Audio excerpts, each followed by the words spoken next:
Bueno, casi terminando, tenemos que hacer un monitoreo de si lo que estamos haciendo está bien o está mal. No solo nos fijamos en la saturación. Otro parámetro que nos fijamos es la respuesta, la frecuencia respiratoria. Esto es importante, ¿sí? Podemos tener un paciente con una saturación con buena respuesta en 96%, pero si su frecuencia respiratoria sigue siendo alta, más de 32, nos está diciendo que el centro respiratorio está agitado, está trabajando forzado y que en algún momento no va a andar bien, ¿sí? Recordar que el centro respiratorio se expresa de dos maneras, por el ritmo y la intensidad. Esa intensidad nosotros la podemos valorar clínicamente por el uso de los músculos accesorios, el aleteo nasal, el uso de músculos a nivel del cuello, intercostales, ¿sí? Y la frecuencia respiratoria nos va a dar el volumen minuto. O sea, si está acelerado eso, está hablando de que ese centro respiratorio está esforzado. En un centro respiratorio no deprimido, la respuesta siempre está modulada por quimioreceptores, como es la CO2 y la PO2, y mecanorreceptores, ¿sí? Pero también hay centros superiores que regulan esa frecuencia, como es la ansiedad, el miedo y la fiebre. Por lo tanto, nosotros tenemos que tratar también de controlar eso, porque si estamos ante un paciente muy ansioso, que no colabora, que está taquipneico, pero porque él está con miedo, ese centro respiratorio va a terminar injuriando el pulmón en forma, lo va a autoagredir, digamos, ¿sí? Por eso muchas veces en estos pacientes van a ver que uno de los medicamentos que usamos es morfina, como efecto opioide, usamos eso, y también podemos llegar a usar algún ansiolítico para que colabore con el tratamiento. Y ver si la frecuencia respiratoria está alta porque realmente está afectado el pulmón. Bueno, entonces nosotros al sacarlo de la hipoxia, le sacamos ese quimioreceptor que está estimulando el centro respiratorio, pero bueno, esto es lo que yo quería tratar de decir. Es sabido que el aumento de la intensidad, si persiste, porque es un paciente ansioso o porque realmente está estimulado el centro así, ese aumento en la intensidad sigue generando una injuria en el pulmón y puede terminar generando más lesión pulmonar.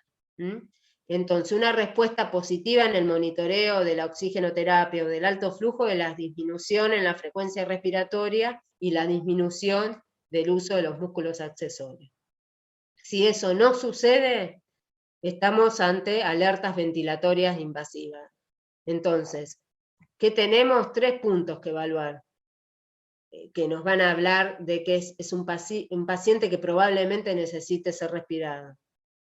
El aumento de la frecuencia respiratoria, el uso de músculos accesorios, el esfuerzo muscular, perdón, porque nos está hablando indirectamente que el centro respiratorio está muy estimulado, y el posible daño pulmonar inducido por ese esfuerzo continuo. Otro punto a evaluar que nos alerta es tener un paciente varios días con fracciones inspiradas muy altas y que realmente tratamos de bajarle y no mejoran, donde le bajamos enseguida disminuye mucho y la saturación incluso por debajo de 90, eso nos habla que tiene un pulmón con mucho yum y que no hay una respuesta positiva y tenemos que estar alertas de que puede requerir una intubación orotraqueal. Y otra cosa es las presiones pulmonares, en fin, de la expiración altas, permanentes, que no mejoren. Muchas veces lo que nos han pasado en los pacientes que hemos pasado a terapia, vemos que mejoran con el Helmer, le ponemos presión a 15 por poco, mejoran las saturaciones, pero día a día esa saturación o queda estancada o baja. Y nos habla de que ya es un pulmón no reclutable y no nos sirve el tratamiento que le estamos brindando. Y lamentablemente es el paciente que tiene indicación de ingreso a terapia y ser respirado. Entonces, El monitoreo de la oxigenación lo hacemos, como dijimos, con la saturación, con gases arteriales, si no mejora, para tener objetivamente en los gases que está desaturando, la frecuencia respiratoria y el uso de los músculos accesorios. Esto lo podemos sacar con lo que se llama el índice de Raux, que es la saturación sobre la fracción inspirada de oxígeno y la frecuencia respiratoria que tiene ese paciente. La saturación es un índice, es una de las variables que no se modifican porque nosotros queremos tenerlo entre 94 y 96. Lo que sí se va a modificar es la fracción inspirada que necesite ese paciente y la frecuencia respiratoria que tenga ese paciente, ¿sí? Entonces, ¿qué nos está indicando? Si tenemos un índice de mayor a 4,8, generalmente son pacientes que van a andar bien, que tienen bajo riesgo. Pero ahora, si estamos en el medio, en 4,8 a 3,5, 3,8, hay que estar estrechamente pegado al paciente porque se puede complicar o puede no responder o puede tener una segunda alerta ventilatoria o empeorar. Y si tiene un índice menor a 3,8, ya tiene, la verdad que tiene indicación de intubación orotraqueal y RM, no se va a beneficiar ni con alto flujo ni con BNI. Así que nada, solo con sostener la parte ventilatoria. Esto, para un ejemplo, este estudio de Musi, que se lo robé a Montiel, es interesante porque es un estudio italiano que se hizo antes de esta pandemia, en pacientes EPOC recién extubados, en el cual midieron 3 veces, primero midieron por gases arteriales y mediante un electromiograma diafragmático, el esfuerzo muscular que tenía ese paciente con alto flujo, la primera media hora. Y miren, acá tenían un esfuerzo normal, a la media hora lo pasaban a oxigenoterapia convencional y fíjense cómo se forzaba ese diafragma, que es un reflejo directo del centro respiratorio, cuán estimulado está, y cuando los volvían otra vez a un alto flujo ventilatorio, después de ser extubado, cómo volvían a estar más tranquilos, ese centro respiratorio más calmado, con una frecuencia respiratoria más baja y con menos intensidad, que es lo que también daña el pulmón, ¿sí? Bien. El monitoreo de la aireación, ¿cómo lo hacemos? Con la tomografía o la ecografía pulmonar. Nosotros usamos mucho la tomografía y se hacen pacientes que no mejoran o empeoran, ¿sí? Si vemos un paciente que no mejora y tenemos una tomografía normal o sin cambios, digamos, de la del ingreso, si tenemos cambios en la placa de tórax, fíjense en este paciente, en el cual tenía de ingreso esta placa, francamente ha empeorado mucho, ha comprometido más cuadrantes, evidentemente ese pulmón francamente se ha distresado la parte alveolar, y si le hacemos una tomografía podemos llegar a ver esto, que es un reflejo de la placa, o este tipo de tomografía, que era lo que le decía hoy de esas neumonías organizadas, ¿sí? Que son las que se tratan con altas dosis de corticoides. Bueno, estos dos pulmones francamente hablan de que empeoraron. Ahora, si vemos una tomografía o una placa que no cambiaron, tenemos que ir a hacer un monitoreo circulatorio y sospechar un tromboembolismo pulmonar y que por lo tanto la saturación no mejora porque hay un shunt a nivel vascular, ¿sí? Como vemos en estas placas con protocolo para TEP, en el cual vemos los trombos y el compromiso parenquimatoso en cuña bilateral. Bueno, terminando, nuestro paciente, la primera respuesta, habíamos llegado hasta acá. Dejamos pasar 15-30 minutos, su saturación mejoró, pero poco, 91-92%, con una respiratoria entre 32 y 34, así que se coloca en pronovigil, morfina arreglada, ¿sí? Cada 8 horas, y a los 60 minutos se lo vuelve a evaluar y se evidencia mejor la saturación, pero que sigue y continúa con el centro respiratorio muy estimulado y una frecuencia respiratoria alta, ¿sí? Como dijimos que es uno de los puntos a tener en cuenta más importante para alerta ventilatoria, se decide hacer alto flujo con Helmet, con una PIP de 10, y con una buena tolerancia del paciente. El paciente tiene que colaborar, si no lo tolera, la verdad que es agravarlo al paciente, bueno, pero como tuvo una buena tolerancia, y es este paciente del cual les hablaba, que es uno de los primeros que usamos el casco Helmet, fíjense que a los 30, 60 minutos ya la saturación había mejorado más de 5 puntos, ¿sí? 98%, y su frecuencia respiratoria ya empezó a mejorar. Así que lo que se hizo con este paciente fue, se alternó 3 veces por día Helmet de 3 a 4 horas en cada periodo, con máscara reservorio a 15, acompañado de Pronovigil, y pudimos ver en él cómo después de 48, 72 horas fue mejorando progresivamente y por suerte no tuvo que pasar a terapia. ¿Mm? Bueno. Un minutito, Romina. ¿Eh? Un minutito. Listo, sí, yo justo termino con este algoritmo, ¿sí? En el cual resumo más o menos. Entonces, en el manejo de este tipo de pacientes tienen que colaborar con el tratamiento, se tienen que dejar la máscara, tienen que colaborar con el prono, ¿sí? ¿Quiénes son los pacientes que hablamos severos? Es un resumen esto. Frecuencia respiratoria más de 30, que requiere con una PAFI menor de 200, ¿sí? Bueno, en ello se hace. Si siguen así, a pesar de la oxigenoterapia inicial con máscara con reservorio, se hace alto flujo con Helmet, mínimos 2 horas con prono, si tolera. La respuesta vamos a ver una mejoría en la saturación y mejoría de la frecuencia respiratoria. Si mejora, hablamos de que son pacientes respondedores y como nuestro ejemplo que mostré el caso clínico, seguimos con el mismo tratamiento alternado. Si no mejora, hay que alertar, hay que avisar a terapia. Esto no quiere decir que haya que pasarlo a terapia de ninguna manera, sí hay que dar aviso que tenemos este paciente que puede empeorarse o puede no mejorar, ¿sí? Para que estén al tanto. Y seguimos el tratamiento, agregamos opioides, continúa con Pronovigil, agregamos más presión a la PIP, ¿sí? Y al flujo.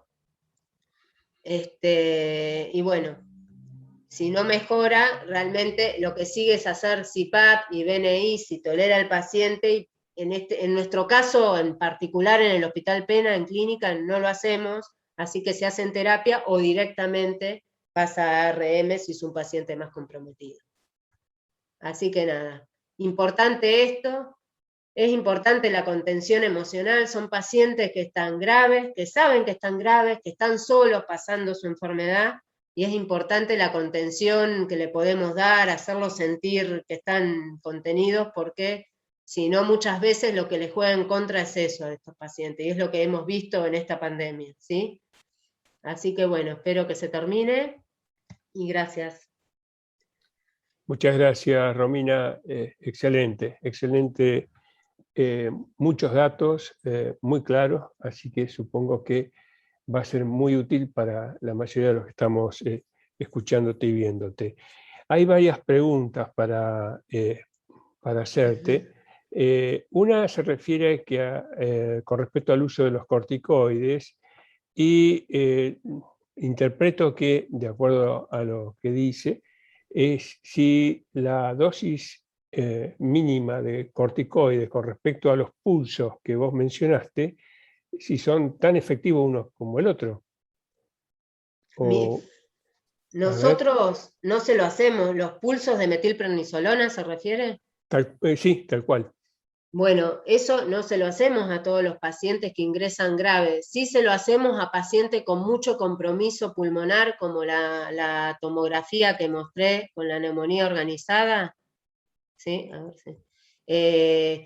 Porque esto, o sea, lo hemos charlado con el servicio de neumofisiología, hemos tenido varios pacientes de esta forma con mucha fibrosis y que se han beneficiado con dosis altas, solamente en ese tipo de pacientes, no en todos, no de entrada, ¿sí? De entrada le hacemos los 8 miligramos. Ahora, si de entrada ya tiene una tomografía que tiene un compromiso de neumonía organizada, con mucha fibrosis, porque ya lleva más de 14 días, sí, empezamos con metilprednisolona, le hacemos, hoy por hoy, iniciamos hace poco, hace unos meses, con un pulso de 500 días por 3 días, y después dosis alta de corticoides, 60 miligramos, 1 miligramo kilo día, tratamos de adaptar.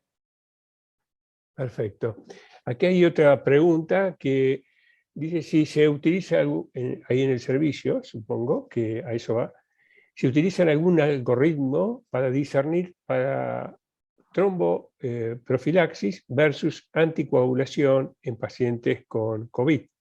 Bueno, esa es la pregunta del millón y hay trabajos a favor, en contra, hemos buscado de todo. Nosotros, realmente cuando tenemos enfrente pacientes que sabemos que van a andar mal, que por más que tengan un dímero E, antes nos guiamos mucho por el dímero D, ¿sí?